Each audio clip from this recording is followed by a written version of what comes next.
அனைவருக்கும் வணக்கம். உலகளாவிய அளவில் மலர் மருத்துவத்தை கொண்டு போய் சேர்ப்போம். வீட்டுக்கு ஒரு மலர் மருத்துவரை உருவாக்குவோம். சிவசங்கரி, மனநல ஆலோசகர், spiritual healer, Bach flower therapist, life centre, ராஜபாளையத்துலேருந்து. மீண்டும் உங்கள் எல்லாரையும் சந்திக்கிறதுல ரொம்பவே சந்தோஷம்.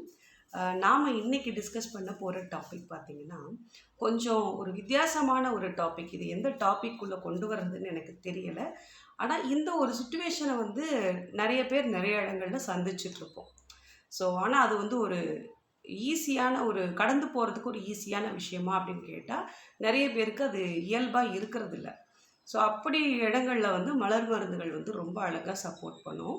அது என்ன மாதிரி விஷயம் அப்படின்னு பார்த்திங்கன்னா, பொதுவாகவே குழந்தைங்களை கண்டிக்கிறதாகட்டும், இல்லை பெரியவங்களையே நம்ம கண்டிக்கிறதாகட்டும், ஏதாவது ஒரு விஷயத்த சொல்லி அது மட்டும் எப்பயும் செய்யாத, இந்த மாதிரியெல்லாம் பண்ணாத அப்படின்னு சொல்லி அட்வைஸ் கொடுக்கறது. உதாரணத்துக்கு சொன்னோம் அப்படின்னா, ஒரு விஷயத்த ரொம்ப சோம்பேறித்தனத்தால் குழந்தைங்க தள்ளி போடுறாங்க. இல்லை பெரியவங்களே பார்த்திங்க அப்படின்னா ஒரு விஷயத்த ஒத்தி போட்டுகிட்டே இருக்கிறது, அப்புறமா பண்ணலாம், அதுக்கப்புறம் பார்த்துக்கிறேன் அப்படி சொல்லும்போது நம்ம பெரியவங்க அட்வைஸ் பண்ணும்போது எந்த ஒரு காரியத்தையும் தள்ளி போடாதீங்க, இமீடியட்டாக செய்யுங்க அப்படின்ட்டு நம்ம சொல்லிகிட்டே இருக்கோம். இங்கே காரியத்தை ஒத்தி போடுறதுங்கிறது ஜஸ்ட் ஒரு எக்ஸாம்பிள், ஓகேங்களா? விஷயம் என்ன அப்படின்னா, ஒரு செயலை தவறாக செய்கிறாரு, இல்லை அப்படின்னா அவர் முன்னேற்றத்திற்கு அது ஒரு தடையாக இருக்குது. அது எதுவாக வேணால் இருக்கலாம். இங்கே நான் ஒரு எக்ஸாம்பிளுக்கு தான் ஒத்தி போடுறதை எடுத்துகிட்ருக்கேன்.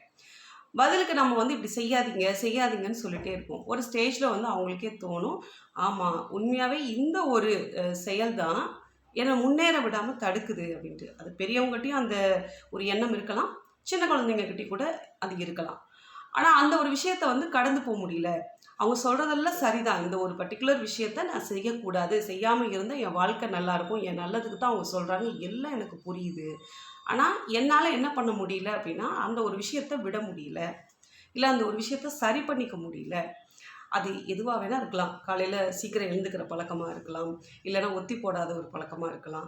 சில பேருக்கு ஆல்கஹால் தொடர்ந்து எடுத்துகிட்டே இருக்கிறேன், நான் விடவே மாட்டேங்கிறேன், எனக்கு நல்லா புரியுது ஆல்கஹால் எடுக்கிறது தவறு, அதை நான் விடணும்னு நினைக்கிறேன், ஆனால் என்னால் முடியலை. அது மாதிரி பார்த்திங்க அப்படின்னா லேட்டாக போகிறது. சில பேர் டைமுக்கு போகணுன்னு நான் நினைக்கிறேன், ஆனால் நான் எப்படி கிளம்புனாலும் நான் லேட்டாக தான் போகிறேன். ஸோ அப்போ இந்த இடத்துல இதெல்லாம் எக்ஸாம்பிள்ஸ். பட் பேஸில் என்ன இருக்குதுன்னு பார்த்தீங்கன்னா, எனக்கு ஒரு விஷயம் நல்லா தெரியுது, அது எனக்கு தேவையில்லாத ஒரு விஷயம் அப்படின்னு சொல்லிட்டு இவங்களும் தொடர்ந்து சொல்லிகிட்டே தான் இருக்காங்க, இதை நீ சரி பண்ணிக்கோ, இதை நீ விட்டுடு அப்படின்னு சொல்லிட்டு. ஆனால் என்னால் என்ன பண்ண முடியலன்னா, இந்த ஒரு விஷயத்தை விடவே முடியல. ஸோ இந்த மாதிரி ஒரு மனநிலை நமக்கு இருந்தது அப்படின்னா, இந்த இடத்துல எந்த ஒரு மலர் மருந்து எடுத்துக்கிட்டோம் அப்படின்னா ஈஸியாக அதுலேருந்து நம்ம வெளியே வரலான்னு பார்த்தீங்க அப்படின்னா, செஸ்னட் பட்னு சொல்லிட்டு ஒரு மலர் மருந்து இருக்குது இல்லைங்களா? ஸோ அந்த மலர் மருந்தோடு சேர்த்து செரி ப்ளம் அப்படின்னு சொல்லிட்டு ஒரு மலர் மருந்து இருக்குது. அப்போ செஸ்னட் பட், செரி ப்ளம், இது ரெண்டையும் நம்ம சேர்ந்து எடுத்துக்கும் போது என்ன ஆகும் அப்படின்னு பார்த்தீங்கன்னா, நாம் அந்த எந்த ஒரு காரியத்தை விட்டுடணும், இந்த ஒரு செயலை விட்டுடணும், இல்லை இந்த ஒரு பழக்கத்தை நம்மகிட்ட இருந்து விட்டுடணும் அப்படின்னு நினைக்கிறோம் இல்லையா? ஸோ அதை நமக்கு அந்த தாட் வந்துருச்சு, ஆனால் அதை செயலில் கொண்டு வர முடியல. ஸோ அப்போ இது செஸ்னட் பட் உள்ளே போகும்போது நமக்குள்ளே எப்படி ஒரு தாட்டை ஏற்படுத்தோம்னா, நாம் ஏன் இதை செய்கிறோம், நாம் இதை செய்யாமல் இருந்ததுனால நமக்கு என்ன பலன் கிடைக்கும் அப்படிங்கிறத உணர வைக்கும். மனசளவில் நம்மளால் அதை உணர முடியும். செரி ப்ளம் என்ன பண்ணும் அப்படின்னா, நம்ம நினைக்கிறோம் இல்லையா, அதை விட்டுடணும்னு சொல்லிட்டு, பட் அதையும் மீறி அதை பண்ணிகிட்டே இருப்பாங்க இல்லையா, அந்த கண்ட்ரோல் மீறி பண்ணுற ஒரு விஷயத்தை தடுத்து நிறுத்துறதுக்கு அது உதவியாக இருக்கும். அப்போ அந்த இடத்துல ரெண்டு வேலை நடக்குது. ஒரு விஷயத்த விடுறதுக்கு ஏன் விடணும் அப்படின்னு சொல்லிட்டு வேலிடாக என்னால் ஒரு சமாதானம் எனக்குள்ளேயே சொல்கிற விஷயமும் நடக்குது. இதை விட்டு ஆகணும் அப்படின்ற அந்த முடிவுலையும் நான் என்னை நிலைப்படுத்திக்கிறதுக்கும் உதவுது. அப்போ ஈஸியாக அது ரெண்டும் மனசளவில் நடக்கிறதால அவங்க அந்த விஷயத்துலேருந்து ஈஸியாக வெளியே வர முடியும். இப்போ நான் சொன்னதெல்லாம் எக்ஸாம்பிள். தயவு செய்து அப்போது குடியை நிறுத்தணும்னா இந்த காம்பினேஷன் கொடுக்கலாமா, தள்ளி போடுறதை நிறுத்தணும்னா நான் இந்த காம்பினேஷனை கொடுக்கலாமான்னு தயவு செய்து கேட்காதீங்க. இதெல்லாம் ஒரு எக்ஸாம்பிள், ஓகேங்களா? இந்த சூழ்நிலையை புரிஞ்சுக்கணுங்கிறதுக்காக.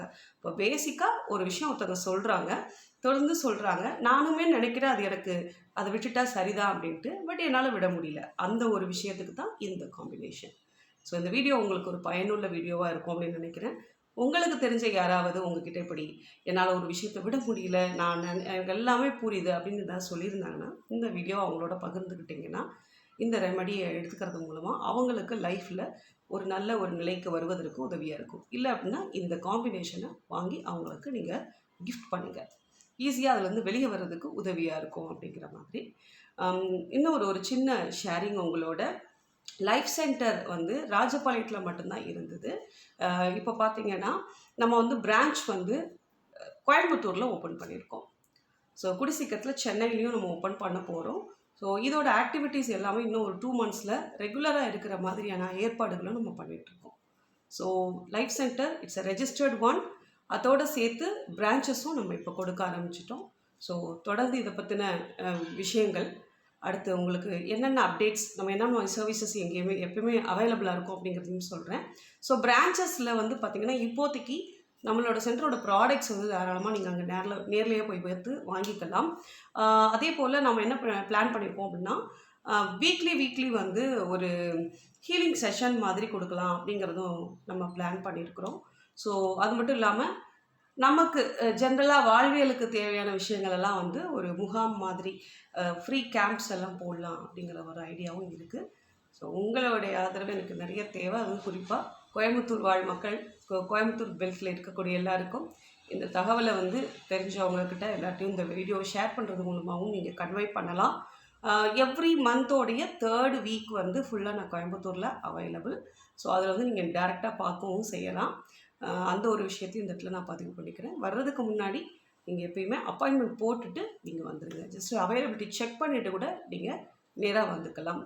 நம்மளோட சர்வீசஸை பற்றி தெரியணும் அப்படின்னா வாட்ஸ்அப் எண் மேலே இருக்குது. அந்த வாட்ஸ்அப் எண்ணுக்கு ஜஸ்ட் ஹாய் போடுங்க. ஹாய் மெசேஜ் கொடுத்ததும் 1 2 3 4 5 சொல்லிட்டு ஒவ்வொரு சர்வீசஸோடு இருக்கும். ஸோ அந்த சர்வீஸ்க்கான நம்பரை மட்டும் நீங்கள் மெசேஜ் பண்ணிங்க அப்படின்னா அதற்கான ஃபுல் டீட்டெயிலும் உங்களுக்கு கிடைக்கும். ஸோ டீட்டெயில் படித்து பார்த்தோம் உங்களுக்கு புரியலை அப்படின்னா ஈவினிங் அந்த 6 to 8ங்கிற டைமில் நீங்கள் கால் பண்ணி கேட்டுக்கலாம். அதுக்கு பிட்வீனில் கால் பண்ண வேண்டாம். தேங்க்யூ. அடுத்த ஒரு வீடியோவில் மீண்டும் சந்திப்போம். நன்றி, வணக்கம். சிவசங்கரி.